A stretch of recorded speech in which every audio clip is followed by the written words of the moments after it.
to the flag of the United States of America and to the republic for which it stands, one nation, under God, indivisible, with liberty and justice for all. Welcome to our September 14th, 2021 Tiverton School Committee meeting. Is there anyone signed up for open forum, Mrs. Mendes? Okay. I'm going to ask for a motion to approve the consent agenda. So moved. Is there a second? Second. Any opposed? Take that as unanimous. Now I'm going to ask for a motion to move up item number 8A, possible executive session. So moved. Second. Any opposed? I'm going to ask for a motion under Rhode Island General Law 4246-4 and 4246-5A to enter executive session, discussion of and potential vote on litigation matter. Any vote in an executive session pursuant to Rhode Island General Law 4246-4B will be disclosed at a later date. So moved. Second. Ask for a roll call vote. Mrs. Palish? Yes. Mrs. Farnworth? Yes. Mr. Dakotas? Yes. Mrs. Pavo? Yes. And I vote yes. We are now in executive session. So we will return probably in about 10 minutes or less for anyone watching from home. And we'll see you then. So we're going to go into the conference room.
Okay, I'm going to ask for motion to return to open session.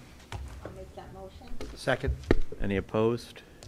Okay, we are back in open session. I'm going to report out. We had legal discussion. A vote was taken under Rhode Island General Law 42464B. It will be disclosed at a later date. I'm going to ask for motion to seal the minutes. Motion to seal the minutes. Is there a second? Second. Any opposed? Okay, I will take that as unanimous. So we are back to our regular agenda. As soon as I find out where we are. So I think we are on item 5A, 5-year capital plan. Dr. Sanquioni. Thank you, Mr. Chairman. The title of the 5A is 5-year capital plan. As you're aware, every 5 years, as a district, we're required to update our capital plan with RIDE.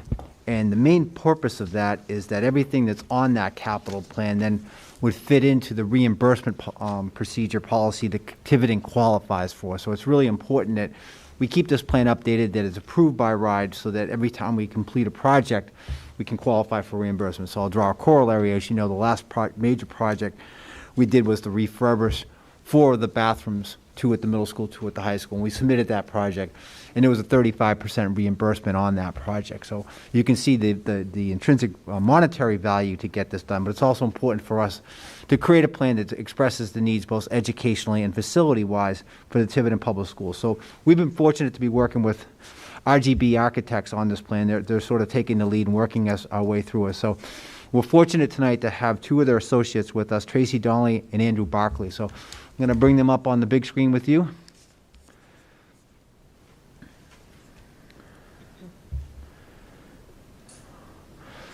And there's Tracy and Andrew, and you have the... Thank you for having us tonight. I'm Tracy Donnelly, RGB Architects. Andrew Barkley with RGB as well. Welcome. Once again, thank you for having us. Hello. We're going to share screen with you this evening. Yep. I believe it should come up. Okay.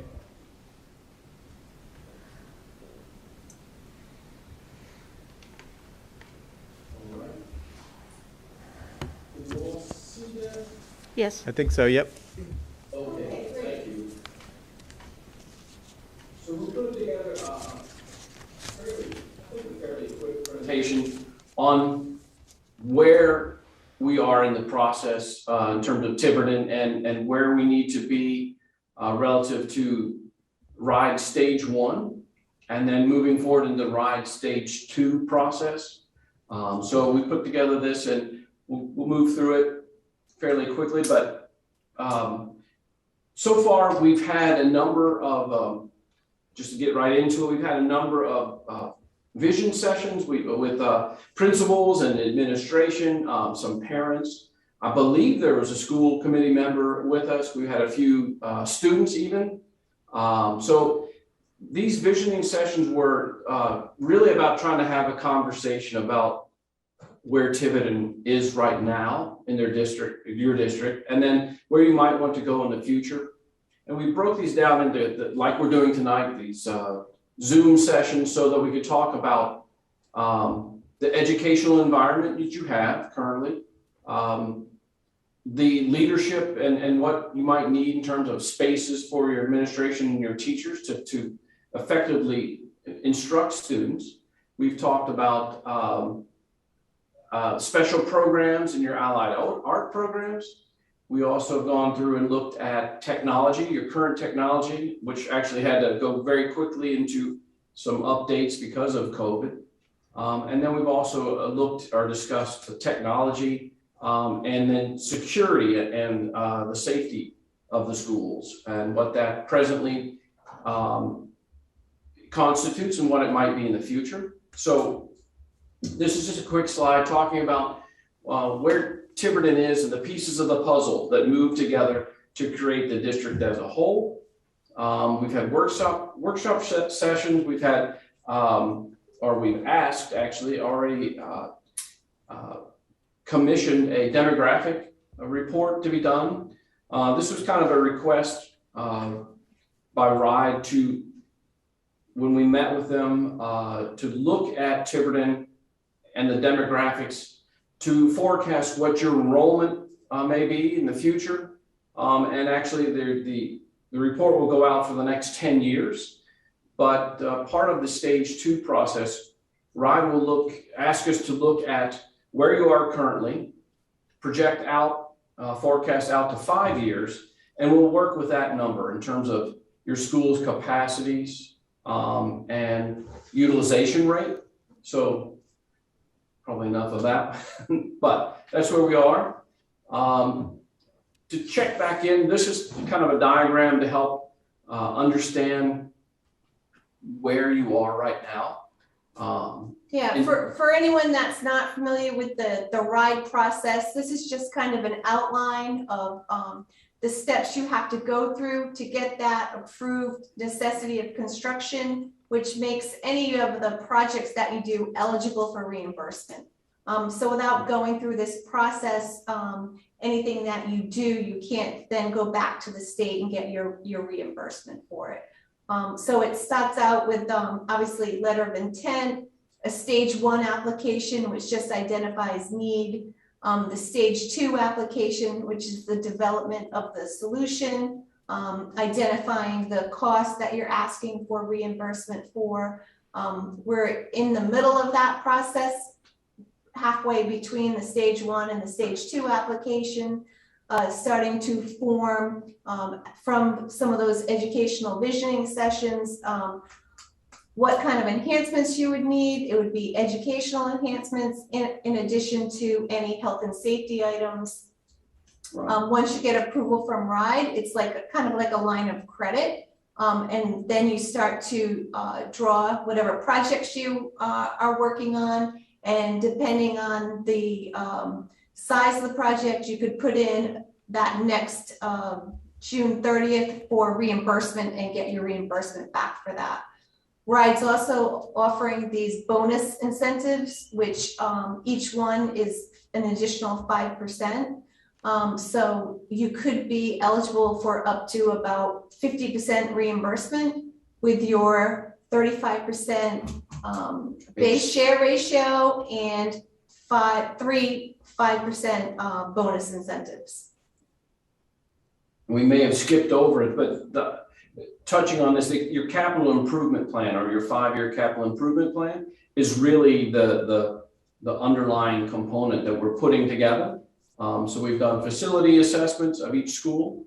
And so that with the visioning goes together to formulate the underpinnings of the stage 2 submission. So, right.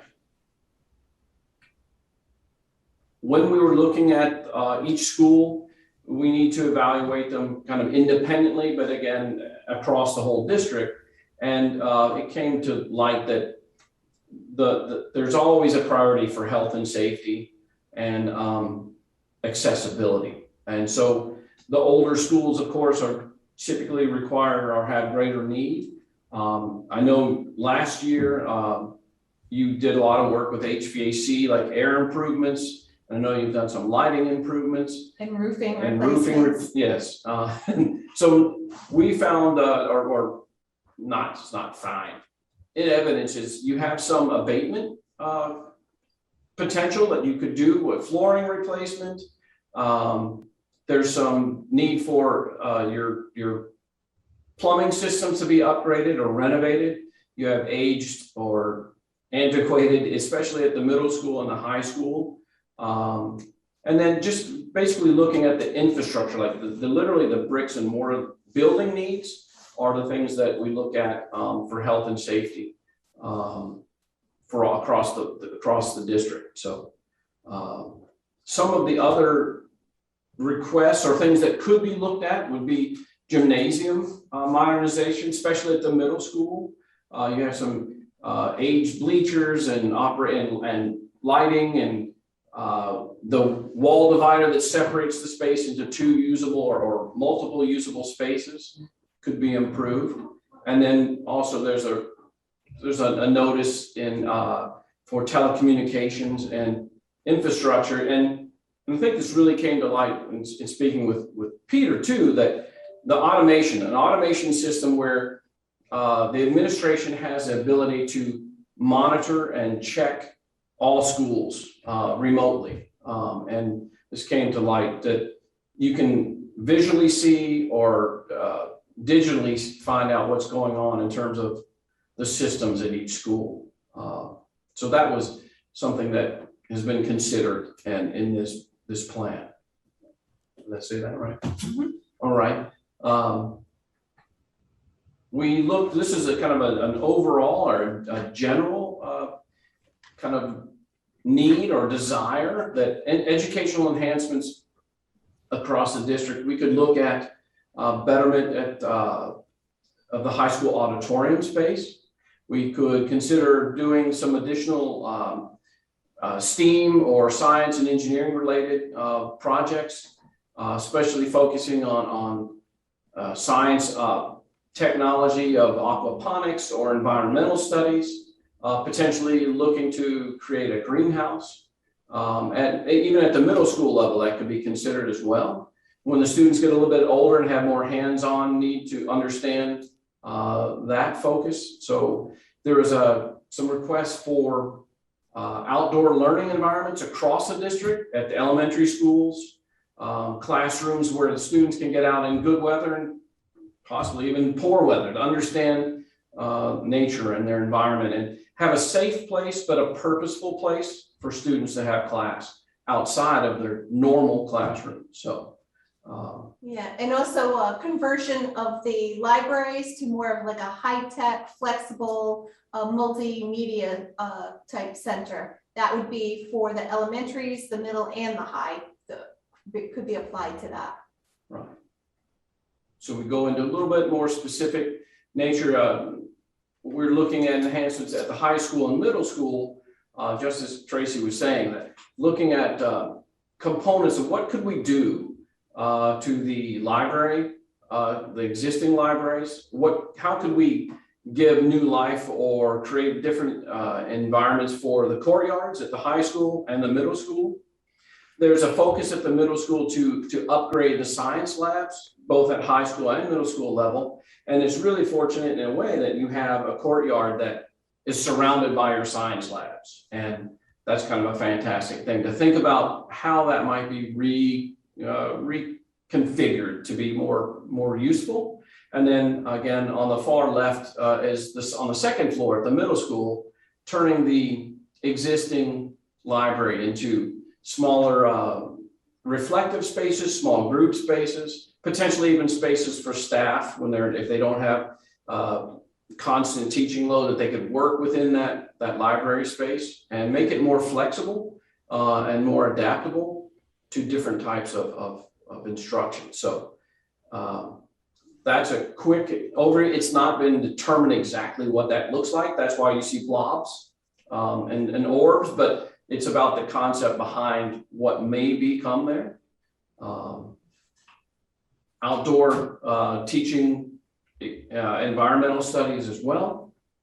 And then for the educational enhancements at middle school, we're thinking of really trying to focus on how to reinvent the library space to become more of a technology center, a media center, look at flexibility of furniture, adaptability of furniture. So you could have smaller class groups, you could have larger class groups, you could even have potentially multiple classes within this shared space. Really kind of considering too the furnishing, the way it's worked, that storage is mobile and changeable or adaptable. So just rethinking the space that you currently have at the elementary schools. And I think, some other just concepts for existing schools that have already looked at these components of updating and changing the interior space of their libraries, considering new lighting, new texture, new color, materiality, furniture that can be moved and adaptable, and really kind of having fun to make from the elementary school level all the way to the high school level, what that space may be transformed into. And in addition to furniture and flexible equipment, it's also acoustics, HVAC, lighting, everything that has an impact on that environment. I think that, oh, sorry, here, touch base back on the 5-year capital improvement plan. This is really, it's not determined yet, of course, because I know your town council has to go through and look to approve funding, but we've been working with trying to determine what the greatest needs may be for each program. And then again, this goes to RIDE in terms of quantifying or qualifying what improvements you may make at each school. I guess the summary is we're looking at $550,000 per year as a capital expenditure as your like base. We're looking at when you compile all the information for each program, we're looking at about a need of $15.2 million. Actually, the total comes out to be 18, but with your 45 to 50% reimbursement from RIDE, it actually lowers that so that the town or of Tiverton would be looking at the $9 to maybe $11 million cost to the district, the overall district. And would that be something that would be acceptable or comfortable with pursuing? So the capital improvement plan is very similar to a line of credit, as Tracy was mentioning, that once you apply your capital improvement plan, you submit it to RIDE, and if it's approved, you don't have to spend the money that you're asking for. But if you're approved for it, you have it sort of on hand. Again, I don't know if that makes some sense, but it's you're not committed to the amount of funding that you request. So typically, you may request a greater amount than you need, but you don't want to go too short and then have a greater need in the end as well. So that's where we are. Mm-hmm. I think where we are currently as of tonight, these are kind of the milestones of where we need to progress as a district to move forward with the stage 2 process. We were looking for to go further in the stage 2 to finalize or not to finalize, to actually narrow down what is submitted. We would need the school committee to authorize us to move forward with that work. We know the development of the capital finance plan still needs to take place, which requires, again, the school committee, your building committee, as well as approval by the town council. Yeah, we're currently targeting the next submission to RIDE, which is February 15th, 2022. So it would be continuing to develop the stage 2 application, the capital improvement plan, and then anything that's in that capital improvement plan, we have to put schematic design level construction documents and cost estimates together to justify that need to RIDE. Right. And during that time, we would be continuing to work with the school committee, the school department, the town to gather input, to give updates, and continue to develop that together. Yeah, we'd be looking to not really wrap this up, but by January or February, we would definitely have to have everything in place to be able to submit a stage 2 application by that February 15th date. All right. Okay. Yeah. Well, I think that's it. So Are there any questions or any comments, anything you would want to ask us? So thank you very much for your presentation. That's very interesting. I think I might take a minute to give some context, particularly for people who might be watching this later or watching it now currently, remotely. So this process is not what it is. What it is not is it's not a decision to expend funds or appropriate funds that we obviously don't have. It is establishing a plan or process of assessment of the infrastructure, of the needs of the infrastructural needs of the school across the district. A lot of people will remember that we just spent approximately $18 million updating HVAC, the roof, draft walls, lighting, ceiling tiles, a lot of other things.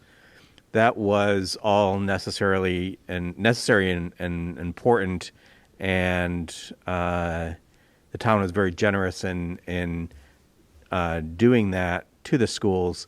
But it's also an important part of asset protection, meaning, the thing that the biggest real asset for the town are the school buildings, and we want to make these schools last another 50 or 100 years. The middle school was built in 1976, the high school in 1966. So we are significantly extending the longevity of these buildings. This is the next step. Whether or not we have the financing capacity to do it's another story, and something that will need to be worked out as we go through this process. But what this process does do is it then allows us to get that reimbursement from the Rhode Island Department of Education once they've approved our plan going forward. And then just the last, I think, important contextual point is that the state does an assessment maybe annually or maybe every 2 years of all of the school buildings for all of the districts in the state. And based on sort of expected wear and tear, age of the buildings, the square footage, all that kind of thing, they can give you a sense of where you are with needed upgrades. And about 5 or 6 years ago, I'm going to say, we were at about $45 million. Again, we spent $15 million on the bonds, about $3 million out of other capital expenditures from our reserves when we had them. So, looking at another $15 or $18 million is expected in some regards. Again, it is a process of engaging the town and working with the other government bodies in the town to actually put this in place if we have the wherewithal to do that. So I don't know if that helped, but I think it would. It's an important way to understand the context of all this, because this might be fairly new to some people if they're just tuning in. With that said, I'm going to open up the floor to questions from the rest of the committee. I don't have any myself. Mr. Dakotas? I just want to say thank you for the presentation to both of you, and look forward to continuing this work. Mrs. Pava? I have no questions. I think the presentation was very well presented, and I look forward to working with you once again on whatever we can do with the project, whatever comes forth. Mrs. Farmer? I do have some questions. First of all, can we get a copy of the PowerPoint, please, that you presented this evening? Yeah, can you get a copy? Yes, yep. I appreciate it. We'll send that to the school department and get that to you. No, that'd be great. Thank Thank you. you. Of the presentation. Oh, okay. I'm sorry. Can you hear me okay? You spoke first, but I think you're exactly correct that when we work with a facility condition index, and you're exactly right that RIDE has sort of an evaluation of each district schools, and you always want to look to improve what you have. So I just want to say that was very helpful. So. Go ahead, Dan. Okay. I was looking through these documents today, and I did have a couple of general, well, actually, these are more specific. I was expecting to see a couple things on this list that I didn't, and there are a couple of things on here that I was a little bit surprised about. It's just because of my lack of knowledge, apparently. $200,000 for a generator at the high school. Could someone explain what that would be for?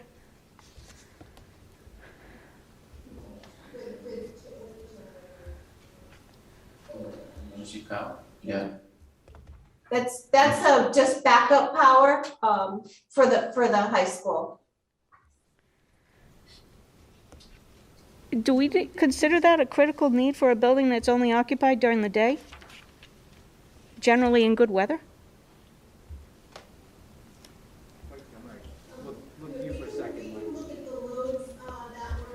Anticipated to go on that. Obviously, backup power is a code requirement, but there are other ways to achieve that as well, whether you have battery backup on the emergency lights, Right. you know, whether you have a transfer switch, but we can get additional information and get back to you with the loads that were anticipated to go on that. Okay. Were there any thoughts about the kitchen here at the high school? First, kitchen equipment or Improvement? finishes, or the way the line I was guess equipment forming? would, I guess equipment, right? It's, and we've had a discussion amongst ourselves on a number of occasions about the dishwasher and how it leaks all over the floor, and I would consider that to be a health and safety concern. But I don't see it on here. So, yeah, we're, obviously had, walked through the schools and done assessments, but, getting input from the people that use it every day and from people that are familiar with it, we'll certainly take that into consideration and look into that, but that does sound like something that would need to get added to the list. And then on the middle school, you have asphalt paving and concrete sidewalk. Could you tell me the location of what that work would be? Because I know a good portion of that parking lot was just done recently. redone. I think it's probably the back end. Mike, can you address that? I'll answer that question. We got that, Tracy. It's from where Tiger Cubs is, further back all around to the music area. Okay. That has to be done. Okay. That was not done in our original plan. Okay. All right, I don't have any other specific questions on what you've given us, but I do want to throw a couple of high-level thoughts, thinking strategically and more long-term. You know, as we sit here this evening, there is a planning board meeting at which they're considering plans for a 275-unit housing development. You may want to get more too, Mike. Sorry. As we're here this evening, the planning board is meeting in town, considering the addition of a 275 housing unit development. That would be a combination of single-family, townhomes, apartments, et cetera, and 25% of that would be low to moderate income. I don't think I need to tell you what the math on that would be. I think it would be, if it's approved and built, we would see an influx of students. So, you know, the question I have is any demographical work that you may be undertaking, things like that need to come into consideration. Yes, and they are considered, until something is actually approved or there's a building permits, issued, they don't get included into the calculations, but that's why we periodically keep refreshing the demographic report, so as things change, that gets included. So, let's think, you know, again, this is just thinking long-term strategically. Let's say a year from now, permits are issued and it moves forward. are we tied to this particular plan, or do we as a district have any ability to make changes if we have to make other changes to our school footprint?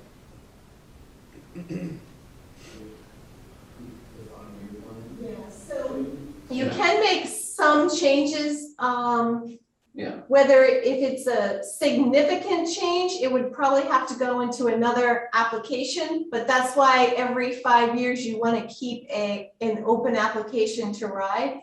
And you would continuously monitor that impact on the enrollments, you know, what's going on in the community, how things are changing. A new application if circumstances change drastically? If they change drastically, Right, yes. right. But again, it's a 5-year application, so even if that housing was approved by the time it got built, and you started to see an impact in your schools, you'd be reassessing your population and your utilization rates in your schools for your next application anyways. I thank you.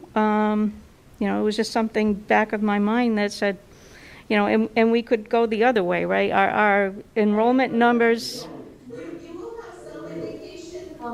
RIDE looks at the projected 5-year enrollment, but you will be looking, you'll have data on your 10-year and out forecast as well. So you'll be able to see whether you're going to get a bump and it evens out, or if it's going to continue to rise, or if it's going to continue to fall. You'll see what that'll look like for 5 to 10 years, and that will influence your plan a little as well. But for the numbers that you put in for your stage 2 application, it'll be on your 5-year enrollment projection. Okay. And we should be getting that within this next month, so we'll know. By the time we speak to you again, we should have a really good idea, at least for what we know right now, where you're gonna go. 275 units, you know, and we look at that increase. If it's a population, we would assume it's gonna be kind of across all cohort levels. But if we see a spike at elementary, it's gonna matriculate, right? It's gonna move through, but we can definitely see if that's coming and account for it. So One of 2 developments being proposed. But this one's, I think, the one that's closer to the planning section. Which certainly could change things, and there's always like you know, nobody has a crystal ball, No. Right. but And the demographer is actually in the area now, and he is looking into those types of developments being proposed and things that could change or have an influence on your enrollment projections. Okay, great. Thank you. But I don't think that, so there are places in the world or country where population flux is pretty significant. New England doesn't happen to be one of them, though. So I'm not sure that it'd be too likely that we would have, you never know. Well, I think 275 units for Tiverton is a big. Somebody could build a lot of things. That's Development. true. That is true. But they have to be somewhere. They have to be somewhere first to come here, I guess. Correct. That's my point. Mhm. So, anyway, thank you again. Are there any questions from the public remotely, Mr. There are no Carnevale? questions at this time, Dr. Lockett. Okay, and any questions from the public? Sure.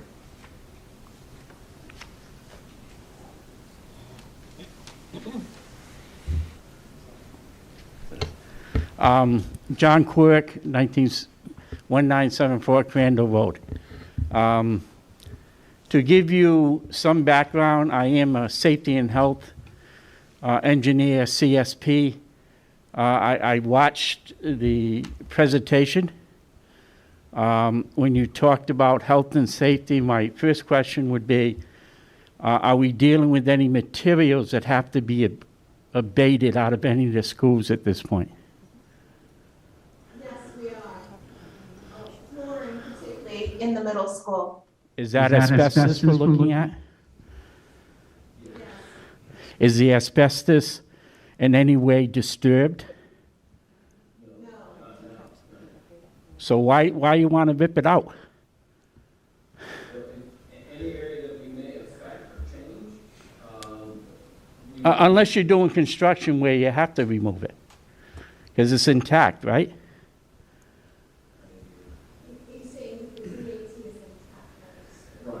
Why disturb it? You wouldn't have to do it whole scale, Right, but any area you would affect. right, because the worst thing you want to do is disturb asbestos, if you can help it. You wrap it, you seal it, you do whatever you can, but to remove it is not the best choice. All right, no lead or anything involved? Okay. My second question, obviously, Diane brought it up, and I'll just ask. In the case of the emergency generator, what are you going to feed with that that's critical? I'm looking around the room here. They do have emergency lights, exit signs.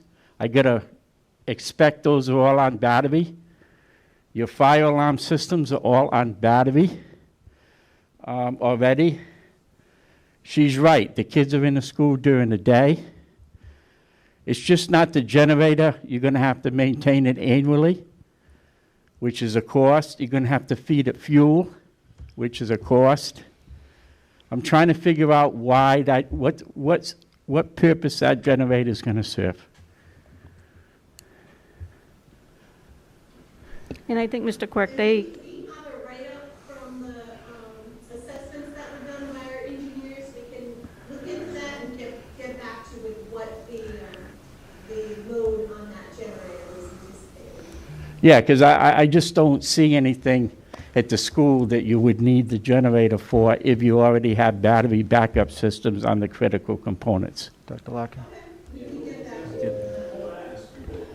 I'm not an electrical engineer, but I will ask them, and Yeah. and see how they determine that, or why they think that's necessary.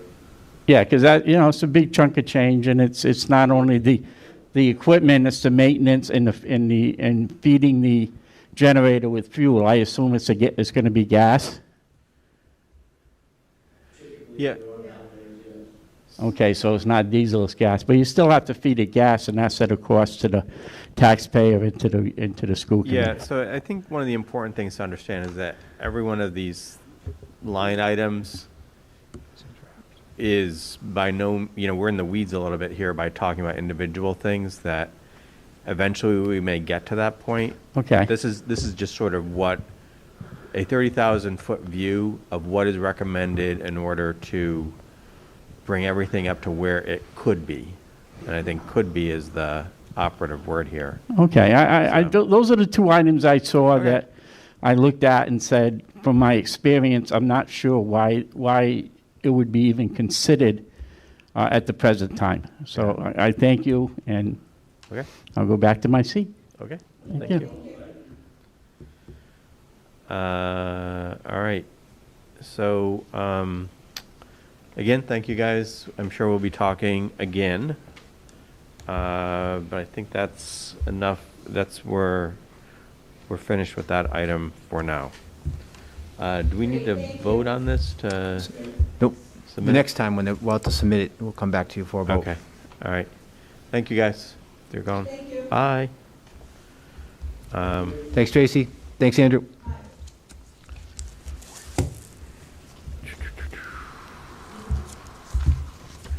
Okay, we are up to item something.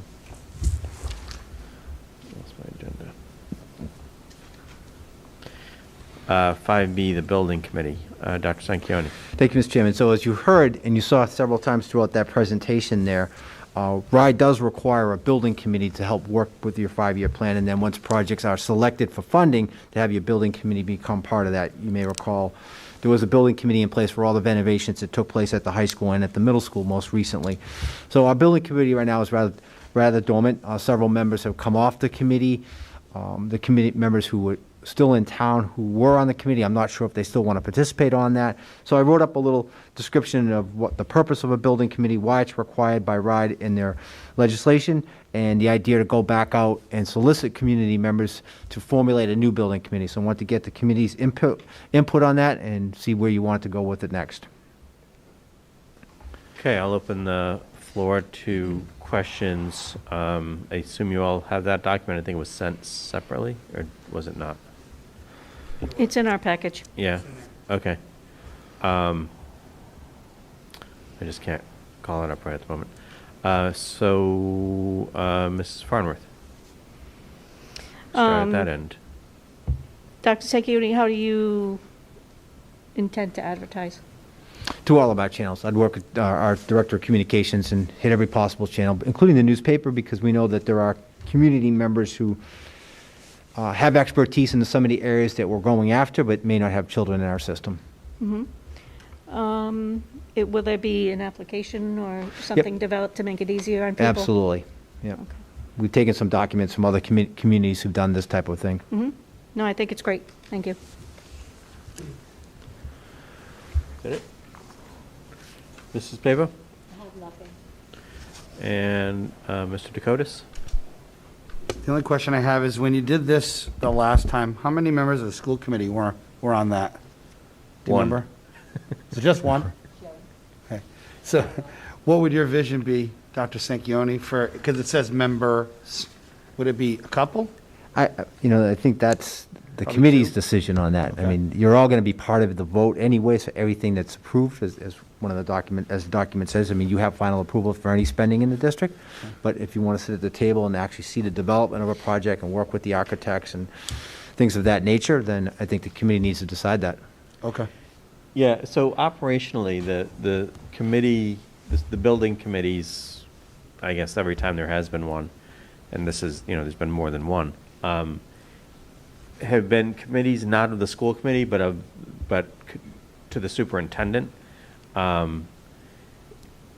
School committee members can serve on them. If more than two serve on it, then you are Gotta a post. quorum, and so you would have to post the meetings, but there's no reason why, if there are three of us that wanted to sit on it, that they couldn't, or all five of us for that matter, would have to be cautious about not actually conducting school committee business, but only be participating in the deliberations of the building committee itself. Okay. The more the merrier, really, but the last time it was one designated person and then an alternate.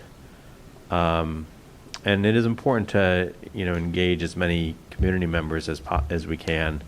And it's great if they have some particular expertise that they can bring, but it's also great if they don't have any expertise, because they oftentimes provide a really important perspective on, sort of lived experience of being a student or parent or community member in our buildings. So it's important that, we get all kinds of people involved. Dr. Sekioni, do you recommend, however, a limit to the number of participants?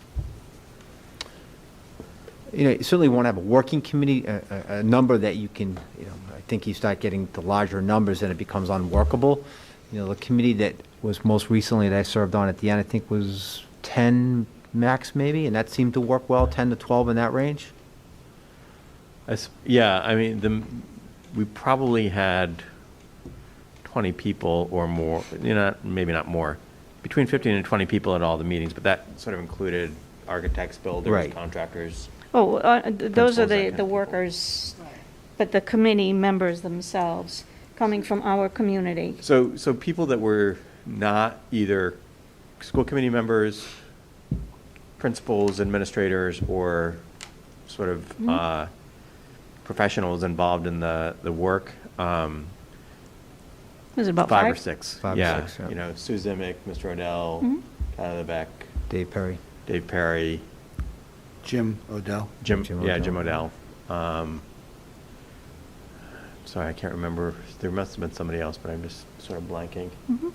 But they were really important members. I mean, they each brought something really important to the deliberations. I'll be probably trying to strong arm them to come back. But maybe they will, maybe they won't. I'm good. Thank you for answering all that. Okay? Okay, so I'll take that as moving forward and starting the assembling of this new building committee. Yes. I didn't get the application. I'm more than happy to sit on it. I've been Great. involved in construction for 30 years. I when you talk $1 million, I'm talking hundreds of $1 million construction sites. And I am a safety professional, so I've also looked at the health and safety part of it for many years. I understand contractors, I understand construction, I understand how it gets out of control. So I think I might have some qualifications that would be a benefit. Great. Hopefully those two questions I asked give you an idea of this on a short discussion. Some of the expertise I may have in some of these areas. That's great. Everyone is welcome. So thank you. All right, so we are up to 5C, solar update. Ms. Roderick? Thank you, Dr. Larkin. I spoke with Andrew Bernstein this afternoon. Sorry, is that too loud? Nope. I spoke with Andrew Bernstein this afternoon on 2 points. One was to address Mrs. Farnworth's question from a few weeks ago about the quote-unquote ownership interest in the company that was presented to the town council. So there apparently there is a Rhode Island law stating that the entity who engages in the contract with the solar provider must be a part owner in that.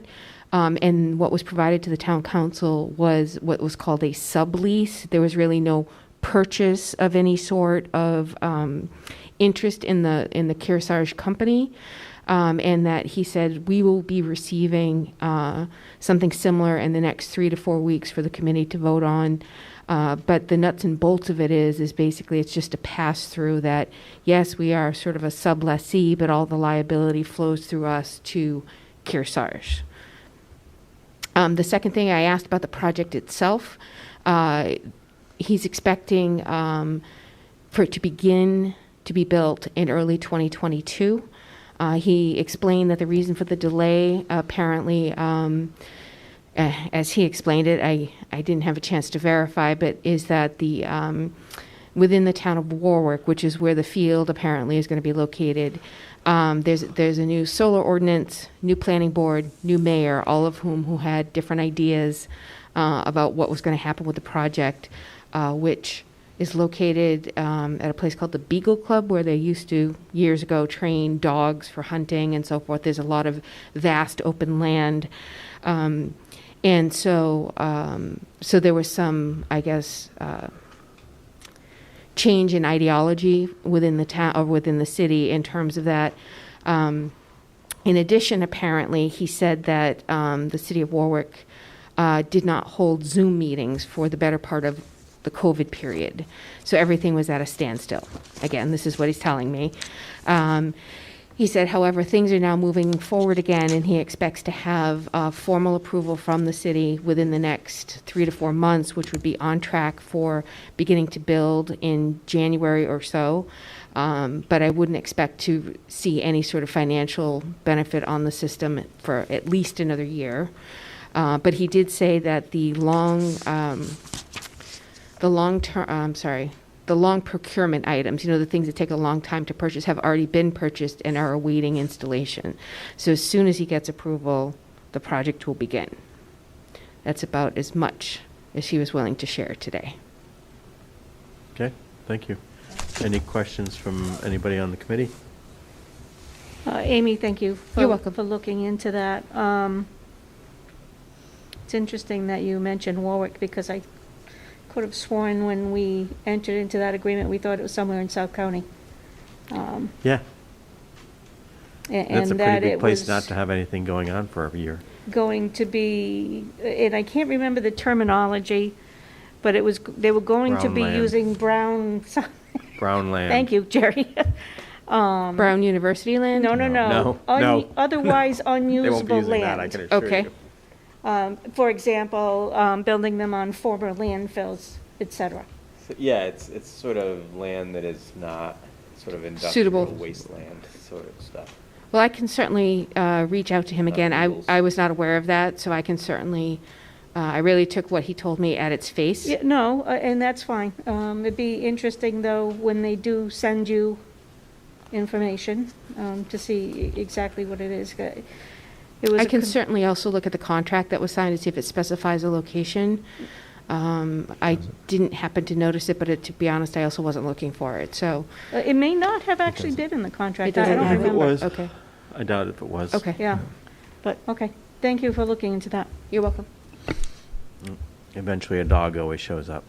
All right.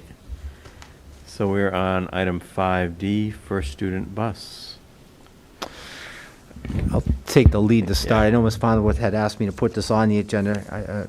People are aware that our bus transportation has missed several stops and several pickups so far this year, and I know First Student is doing as best they can. We've got a couple members of First Student joining us tonight, so Dave, if you could bring them up, be able to answer some of those questions.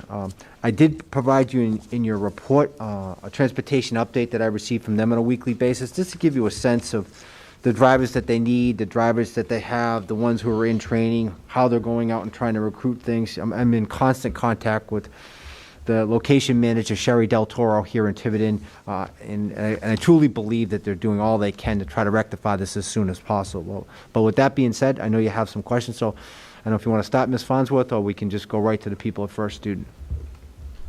I wouldn't mind hearing from Okay. them first. We have Sam. Yes. First student. Yeah, very well. Sam, you're on. Oh, okay, can you folks hear me? I'm having trouble hearing you. Yep, we can hear you good. All right, thank you for having me on. I know I know Sherry's been working, like you said, closely with the district, being very transparent since the beginning, even at the end of the school year, not knowing what this new school year would look like, going through the summer. Basically, one of the big questions we get is, why is this happening? Why is there a shortage? There's basically a nationwide shortage. It's been all over the news. I'm not sure if you saw, I think it came out last night, Massachusetts the governor's bringing the National Guard to help. They said drive buses, but I don't think they can do buses yet, but it's more vans. But they're, all the states are pretty short. It's a nationwide issue. It's really been a decline over the last several years with CDL drivers, but especially bus drivers. And then, of course, COVID hit. A lot of drivers opted out for last year, and some have not returned because they weren't feeling it safe being within a small confined space with a lot of kids that aren't vaccinated. And then, of course, unemployment, where they extended the benefits. So the drivers were making a lot more money with that extra kicker, which they just released last week. So I think that's ended. We have seen a little bit of a spike in applications again, which is good, because for a while there was none, because it wasn't, I guess, worth their while. They can stay home and make more money type of thing. And then, of course, we have the issue where COVID is still with us. Even if you're vaccinated, you could still get the symptoms and you still have to quarantine for 10 days, or depending on how bad the symptoms could be out even longer. So it's really hit us all hard this year, more so than ever. Some of the things we're doing is we've had been for the last 5 or 6 months, a $4,000 sign-on bonus to anyone that's fully licensed, which we've never done something that big before. We've also hired, and we've had it for about a year now, but a dedicated recruiter for Rhode Island, but specifically, hitting the East Bay area. And for you folks, trying to drum up more business, trying to find other leads. We're leaving no stone unturned. We've done advertising probably 3 to 4 more times advertising we've ever had before. Anything from TV to print to radio. We've actually done billboards this year, which we've never done before. Things as big as that to small as shopping cart, advertising, pizza boxes, sub shops, anyone that will deliver. We're trying to get the word out. We've worked with the district as far as having you guys put it on the website. Trying to get anybody that's interested. A lot of parents, it's a great job for them because their kids are in school while they're working. They can get them in and out. So we're trying to look at that avenue. And we're also very instrumental in getting the state, or for the governor actually, to do another executive order to get outside out-of-state drivers, if their availability, to work in Rhode Island or any other state really, but for coming into Rhode Island. And we actually have 4 drivers from Massachusetts for one of our locations that the district decided they were going to do busing on their own. And so there's a lot of excess drivers. So we've got 4 coming into Tiverton on a daily basis right now to help that out. And like I said, we're trying to get as much, word of mouth out there as far as what we do. We've tried all sorts of different types of avenues of advertising we haven't thought of before. Really in the past, we really haven't had to. It's one of those really good jobs. You pay well, it's part-time. some good benefits, that type of thing. But and then one of the questions is asked, well, how long will this last? We don't really know, but we're pretty optimistic because just recently a lot of us have seen a little bit of an uptick in some of the applications coming through. And I think that's because of the unemployment benefits have stopped. The extra part of it is not out there anymore. And that ended last week. Plus the CARES Act, trying to get people to come back to work, hopefully will help us out. Literally, it takes about 8 to 12 weeks from someone having an application to getting their road test completed and being a driver. So we've also worked with the DMV as far as working on, because they have to go through, we have to do a very thorough background check. Obviously, you're dealing with children. You have to do a CCRI class, which the state makes us go, the drivers go through which is a 4-day class, and then the road test. We worked really hard with the DMV to try to get more classes that usually only do them once a month. Now they're doing 2 or 3 times a month. And as far as road tests, trying to see if they can add on more people.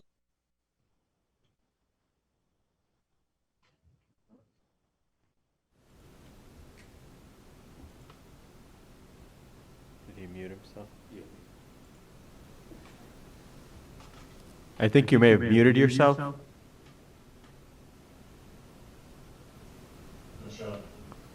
I'm not sure where I cut out, sorry. But basically the DMV trying to get them to have more access to road tests for our trainees to get them through the pipeline. Once we're really optimistic that we're going to start seeing an uptick of people coming back to work and, hopefully get more applications and go through them, be thorough with them and try to get as many candidates as we can to fill the open spots we have. So that's kind of what we're doing. So any questions? Yeah, I'll open up the floor to questions. Ms. Farnworth? Well, see, I'm the one that asked for this item on the agenda. First of all, I want to commend our local drivers and aides, dispatchers, managers for working under very trying circumstances, especially over the last few weeks. Last couple of weeks, school just opened. However, I do find the cancellation of bus runs to be unacceptable.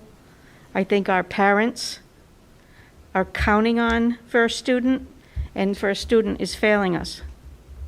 I think that we were forced to sign a contract with First Student this year because there were no other bids. And I want to remind everyone that First Student is a for-profit enterprise profiting on our students. Now, secondly, I will also ask, I know you made reference to the unemployment situation, and I do hope that, what you're saying turns out to be true, that you have additional applicants coming in and that they successfully go through the training program and come to the road. I will also suggest that starting rates for bus drivers are woefully low, especially here in Tiverton. And that perhaps that might be one of the other reasons you're not getting interest. I will leave it at that, and I really do hope that we can count on, and again, I understand the trying circumstances. We can't, people get sick, things happen, I get that, but to not have any kind of backup in place, I think is so disappointing. And then lastly, this is more of a question for the committee, trying to think creatively about this issue. This isn't the first year we've had issues with the buses. And I'm wondering if it might make some sense to reach out to other Newport County or East Bay districts to see if there would be any interest in forming some kind of collaborative to perhaps get together on busing, similar to what we do with special ed. Not exactly the same, but, same idea, where we could pool our resources and have a pool of drivers that we would all share and perhaps have more of an even playing field for all of the districts. Just something to put out there. If I may, we have reached out to other districts, and they are in the exact same boat that we are, and that it it boils down to the numbers. Unfortunately, there aren't enough drivers for the buses that are needed, even in a collaborative situation, at least right now. So we are exploring all kinds of options ourselves, just to make sure the children can get to school without missing the bus. So, Thank you. you're welcome. Anything else, Dan? Mrs. Pavo? I just want to say that I've been talking to people out of this district, bus drivers and people who are involved with transportation, and this problem that we're having is statewide. It isn't just Tiverton's problem. They are short across the state many drivers in their districts. It's COVID. COVID did us in for a year. We lost a year of our lives. There are people who are still suffering, people who are still getting sick. And some people are just afraid to go back to work. I don't have any answers. It's stressful for everyone. It's stressful for the drivers. It's stressful for the bus manager. It's stressful for everyone. But it's not just typical. It's not only Tiverton's problem. It's a statewide problem. There are not a lot of bus drivers. That's all Mrs. Pavo, in my, sorry to interrupt, in my conversations with my fellow RIASBO members, the other school business managers, they have echoed that as well, in addition to noting as to what Sam said, that it is a nationwide problem. It is not just local to Massachusetts or New England. It's, again, for the variety of reasons that he spoke of, this is the feedback that I'm getting from my other fellow business managers. Thank you. Mr. Dakotas? So thank you for giving us such a thorough, update of what you're going through. I think we all realize, you've heard it probably from 3 or 4 people already, that we understand there's a national shortage. I think that Ms. Farnworth hit the nail on the head. I think part of it needs to be that the bus companies, maybe across the country, maybe need to make some adjustments to pay and benefits, and the $4,000 seems like a good start to get people interested in applying, going through the 8 to 12 week process. I'm sure driving a bus is not the easiest job in the world. You have kids are yelling and throwing things, and now you have a pandemic to worry about and getting sick, and that takes some folks off the shelf that could be interested, especially retirees that want to do something still. So I would just implore First Student and all bus companies and to maybe just start maybe increasing pay and doing things to bring people to the table, because at the end of the day, our students need to get to school. And unless we're going to have an incentive program in Tiverton to get more parents to take their kids to school themselves, we have no option. We're sort of held hostage by the bus companies. I don't mean that in any particular way against you. It's kind of the truth. We have to provide busing. We only get one option every year or every couple of years when our contract's up, and we're sort of held to it. And it stinks to be able to, it stinks to see emails come out early in the morning that there's no buses. It's disappointing. It's troublesome for parents, especially people that work early, that have multiple kids in multiple schools. So I don't want to pontificate, but hopefully this is something we can use as an example, and hopefully we can fix this so we can get back on track. So thank you.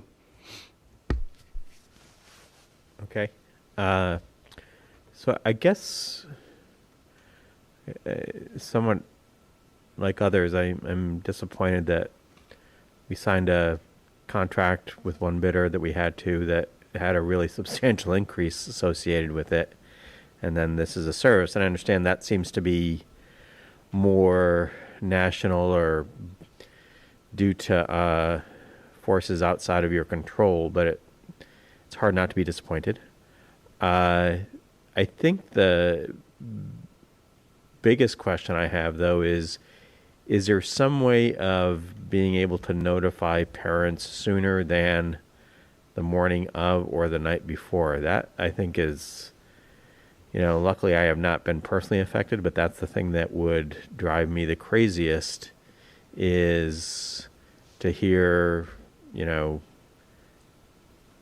minutes before I need to somehow react to it, that there is this problem that I shouldn't really have to deal with. So there's like no lead time whatsoever.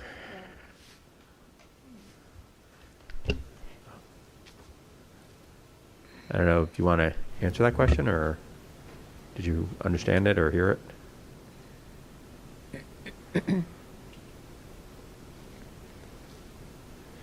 Maybe not. Sam, you there? Oh, yeah, I'm having trouble again. What was the last part? So- I was muted my end. Okay, so there's, so I guess it's every morning this week or every day this week we've not had service of one sort or another. I guess it's mostly bus 8. There's no lead time for that either. So what do we do to actually give parents some idea of what to anticipate more than a few minutes or maybe at most an hour or two before they have to now figure out a way of getting their kids to school?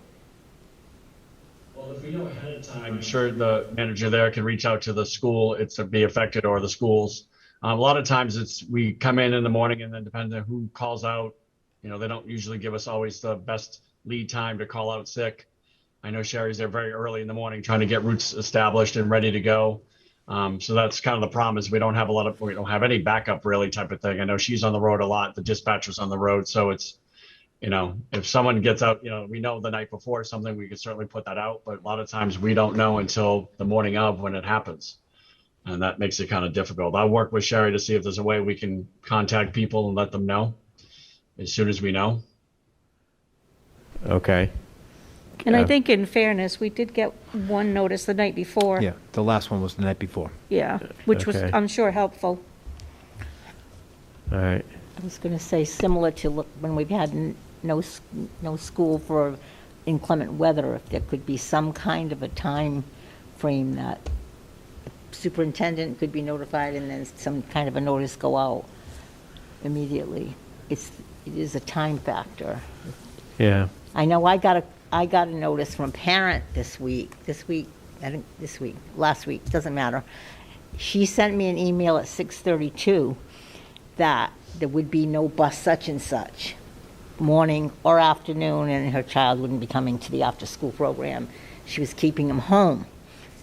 Shortly after that, I got the email from whoever sent it out from the school department. But 6:30, some parents are already en route to work. Right. So So, it needs- so you don't hear from your drivers until the morning of? I mean, they must have some. They wake up and like anything else, they just call out sick. I mean, we get in the office as early as possible, listen to messages, who's called out, but sometimes it's overnight, it's first thing in the morning, that type of thing. So it's like anyone else calling out sick, they don't always give you the best heads up on it, because when you're sick, you don't really know what's going to happen until you get up. True enough sometimes, but then sometimes not so much. All right, Peter, do we have a sense of how many kids did not get to school because of this? I'd rather not give you, and I can look in that for you, to rather be exact than not give you a number right now. We know there was, bus 10 was one day, bus 8 was one day. But to say how many of those kids got driven in compared to how many didn't come, I'm not exactly sure. Okay. Mr. Quirk, do you have your CDL license? You know what, I don't. Sign up. All right. I don't. Did I drive a van? Yes. Do I do defensive driving? Yes. For National Safety Council, I do their program. But no, I don't have an active CDL. Thank you. All right. Dave, any questions or comments from the public? There are no questions or comments at this time. Okay. All right, well, it's a frustrating situation that it's hard to figure out what to do about. Okay, thank you very much for Thanks, Sam. coming. Thank you. I appreciate it. Thank you for your time. Thank you. Thank you. All right, so we are up to announcements. We have a policy subcommittee meeting on September 21st, our regular meeting on September 28th, and then school improvement plans for the meeting on October 12th. If there's anything else, anybody else wants to put on the agenda, please let Peter or me or Diane know. And now I'm going to ask for a motion to move into executive session under Rhode Island General Law 42465A3, discussion regarding the matter of security. I'll make that motion. Second. Any opposed? Okay, we will go into executive session. Jerry, I think you need to Otherwise, get good night, roll everyone. call. Huh? You need to get roll call. On executive, don't you? Not to move